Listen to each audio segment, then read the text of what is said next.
अब दास को भेजा उस परमात्मा ने, कैसे भेजा है अप्रमाण देते हैं, वैसे कहने से बात नहीं बनती। यही कबीर सागर है जिसमें परमात्मा कबीर जी स्वयं अपने पुत्र जोगजीत का ज्ञानी, कभी जोगजीत रूप, उसी को ज्ञानी भी कहते हैं।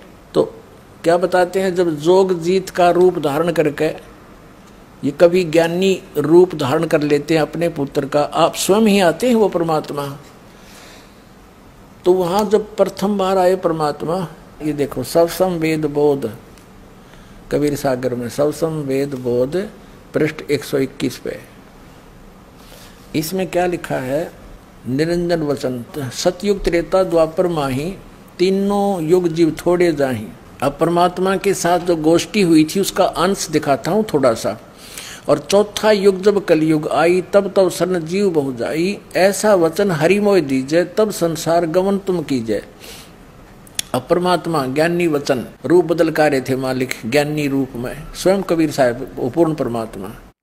अरे काल परपंच पसारा, तीनों युग जीव दुख डारा, जीवन दुख डारा, बिनती तोर लीनी में मानी, मोके ठगे काल अभिमानी।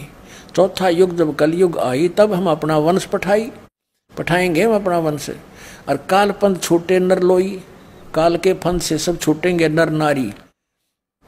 सकल सृष्टि परवानिक होई, पूरा विश्व इस नाम का उपदेशी होगा, दीक्षित होगा। फिर घर घर देखो बोध विचारा, घर घर देखो बोध विचारा, सतनाम सब ठोर उचारा। इस सतनाम का सब जगह उच्चारण होगा, नाम जाप सबको बताया जाएगा।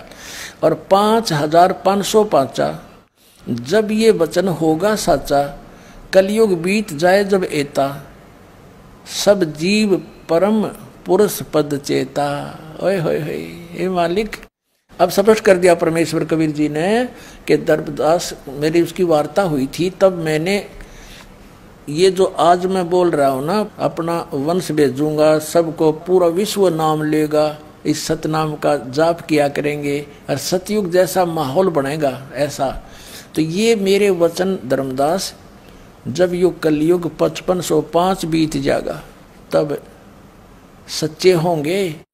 तब धर्मदास जी ने कहा, हे परमात्मा, आपने उसको वचन दे दिया और ठीक है बाप कलयुग में आ भी गए चौथी बार।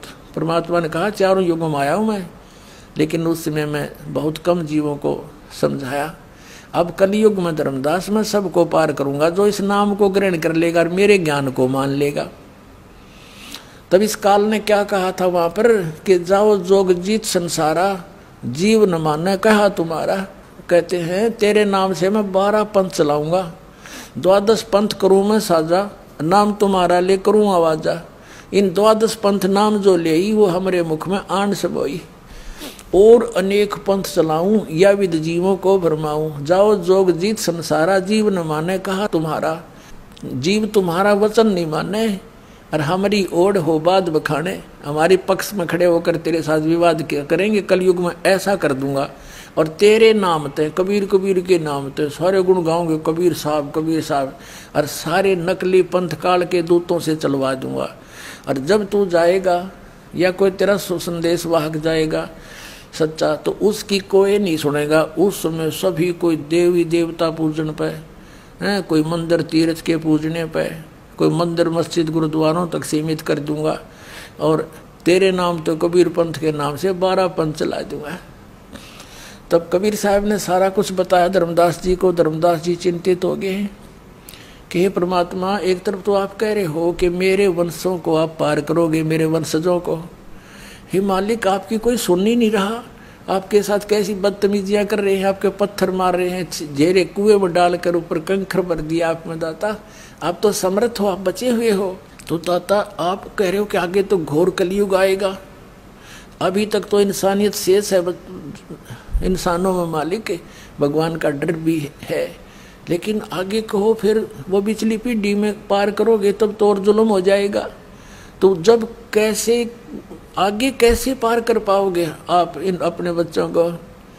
तब कबीर साहब ने कहा, धर्मदास, कलयुग बीतते 5505, जब कलयुग 5505 वर्ष बीत जाएगा उस दिन मेरा ये बात वचन जो आज मैं तू बोल रहा हूँ और तू सूक्ष्म वेद में लिख रहा है, ये वचन मेरे तब सच्चे होंगे। घर घर में इस ज्ञान का प्रचार होगा। और एक जैसे ये 12 पंथ चलेंगे, 12वां पंथ गरीबदास पंथ होगा और उस गरीबदास का पंथ चल चुका होगा, उसमें मेरी महिमा की वाणी प्रकट होगी गरीबदास जी द्वारा।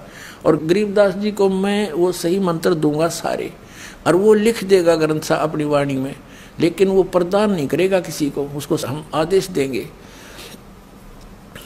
और फिर उस गरीबदास जी का जो पंथ चलेगा, उस गरीबदास वाले पंथ में जब 5505 यानी 5500 के आसपास जो समय निकट होगा पिछली पीढ़ी का, तो उस समय मैं स्वयं आऊंगा, मैं स्वयं आऊंगा और इन 12 पंथों को मिटा के एक यथार्थ कबीर पंथ चलाऊंगा। तो परमात्मा ने कहा था कि जो मैं आज बोल रहा हूं ना, आज तो ये मेरी बात तने धर्मदास किसी को भी नहीं यकीन होगा, और ये उस दिन सत्य हो जाएगी जिस दिन वो समय मेरा निर्धारित जो ठीक रख दी मैंने, यो समय आएगा तब सब सत्य होंगे, सब इसको जो है ग्रहण करेंगे। अब ये निर्णय करना है कि 5505 कब पूरे हुए, अब 2 मिनट में कर लेते हैं, दिखाते हैं आपको।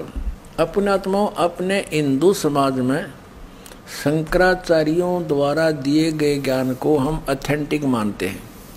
अब उन्हीं के अंदर प्रमाणित करते हैं कि आज कलयुग कितना बीत गया। अब देखिएगा, एक पुस्तक है हिमालय तीर्थ, और इसके कौन है संपादक, JP नंबूरी, उप मुख्य कार्य अधिकारी श्री बद्रीनाथ केदारनाथ मंदिर समिति। अर्थात कलयुग के 3000 वर्ष व्यतीत होने पर बौद्ध मीमांसकों के मत पर विजय प्राप्ति के लिए शंकर यति के रूप में आविर्भूत होंगे। यानी शंकराचार्य का जन्म जब कलयुग 3000 वर्ष बीत जाएगा तब होगा, ये इनका भविष्यवाणी थी। और ये कब हुआ? ईसा मसीह जी से 508 वर्ष पहले आदि शंकराचार्य जी का जन्म हुआ। देखिएगा, ये पुस्तक है ज्योतिर्मय ज्योतिर्मठ, और ये कहाँ से छपी है? ज्योतिर्मय ज्योतिर्मठ। अच्छा, यहाँ पर क्या लिखा है? आदि गुरु शंकराचार्य का संक्षिप्त जीवन परिचय। हम थोड़ा सा पढ़ेंगे अपने मतलब का। गुरु परंपरागत मठों के अनुसार उनका आविर्भाव, किनका? आदि शंकराचार्य का आविर्भाव काल ईसा पूर्व 508 या 476 वर्ष माना जाता है। अब 508 है ईसा पूर्व, 32 वर्ष की आयु में इनकी मृत्यु होगी। 30 में से 32 कम कर दो, 476। ये जब तक ईसा तक नहीं पहुंचेंगे तब तक ये उल्टे चलते हैं कैलकुलेशन, इधर को बढ़ेंगी तो वो घटेंगी। तो ईसा से 508 वर्ष पूर्व श्री शंकराचार्य जी का जन्म हुआ।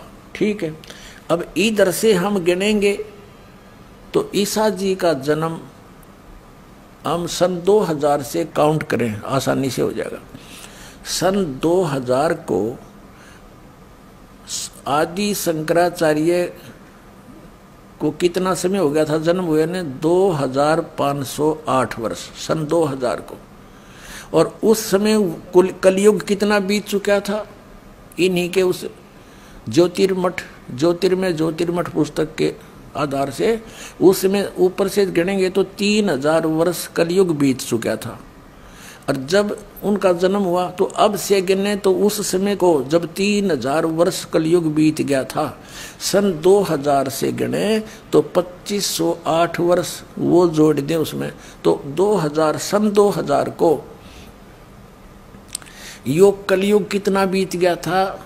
5508 वर्ष। अब हम 5505 खोजेंगे, वो कद पूरा हुआ। अब 5505 कलयुग कब पूरा होता है? तो सन 2000 को, तो 5508 बीत गया कलयुग। अब 3 पीछे चले जाओ, 1997 में 5505 वर्ष कलयुग बीत चुका था, यानी 5505 आ गया, सोच लो कलयुग। तो अब वो 5505 1997 का फिर क्या रहस्य है? परमात्मा इस दास को फाल्गुन सुदी एकम सन 1997 मार्च में इस दास को कबीर परमात्मा मिले थे। उन्होंने कहा था कि बेटा अब वो समय आ गया है, डिस्क्लोज कर दे इस पूरे प्रोसेस को। बोलो सतगुरुदेव।